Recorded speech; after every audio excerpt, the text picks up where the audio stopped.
Kali ini gue akan share tentang satu hal yang penting banget tentang gimana caranya biar lo nggak kebawa arus saat di tempat rame orang. Terutama di tempat-tempat publik yang rame dan rawan tersulut emosi, kayak di pertandingan olahraga, konser musik, atau demonstrasi.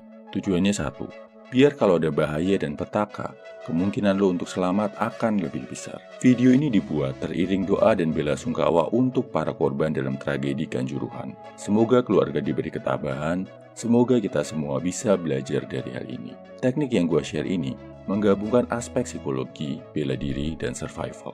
Pertama, lo harus sadar sama fenomena mad mob theory. Dalam teori psikologi, ada kondisi di mana orang cenderung kehilangan logika, cenderung kehilangan akal sehat dan kebawa emosi saat dia merasa jadi bagian dalam satu kerumunan. Satu orang teriak, yang lain ikut teriak. Satu orang joget, yang lain ikut joget. Satu orang lempar batu, yang lain ikut-ikutan. Satu orang berkelahi, yang lain ikut pukul-pukulan. Kerumunan kayak gini, apalagi kalau dikaitkan sama fanatisme, gampang banget diprovokasi bro. Terus solusinya gimana? Prinsip utamanya, menjauh dari kerumunan bro. Mulai sekarang, kalau lo lihat kerumunan, jangan dibiasain nimbrung. Jangan dibiasain pengen kepo, penasaran, pengen ikut lihat. Bisa-bisa yang ada lo malah ikut keseret. Niatnya cuma nengok, cuma foto-foto, malah nggak sadar kena pukulannya sah. Safety first bro. Kedua, kalau lo udah terlanjur jadi bagian dari kerumunan itu, saat lo lihat udah mulai teriak-teriak, mulai trans, mulai kebawa emosi, sebut nama lengkap lo berulang-ulang. Teriakin kalau perlu. Tujuannya apa? Tujuannya biar lo sadar kalau lo itu adalah seorang individu, seorang manusia, bukan sekedar bagian dari kerumunan.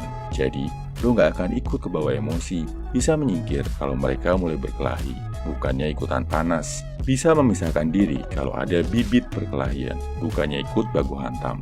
Saat kerumunan udah mulai ngelakuin hal yang nggak logis, menjauh bro. Ketiga, ini pelajaran pertama yang gue pelajari saat belajar Krav Maga, yaitu pelajaran untuk lari.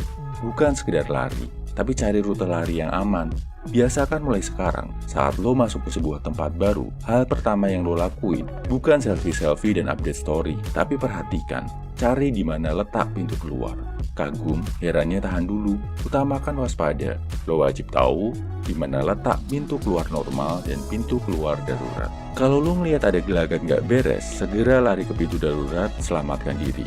Kalau pintu keluar nggak bisa kebuka, jangan dipaksa, cari pintu keluar lain. Atau kalau nggak ada, stay di sana, cari tempat yang aman. Di bawah meja, di balik batu besar, di bawah pohon, pokoknya tempat di mana lo bisa aman dari ancaman. Kesimpulannya bro, ini 3 hal yang bisa menyelamatkan lo dari kerusuhan bencana di keramaian. Pertama, biasakan mulai sekarang, hindari kerumunan di jalan. Kedua, kalau lo udah jadi bagian dari kerumunan dan mulai pada kebawa emosi, teriakin nama lengkap lo, biar lo sadar, tetap logis, dan bisa memisahkan diri. Ketiga, biasakan, saat lo masuk ke tempat baru, perhatikan dan pahami rute keluar dari tempat itu. Share ya bro, kalau lo punya pengalaman atau tips buat menghindari celaka dalam kondisi huru-hara dan keramaian. Salam high value man, semangat bro.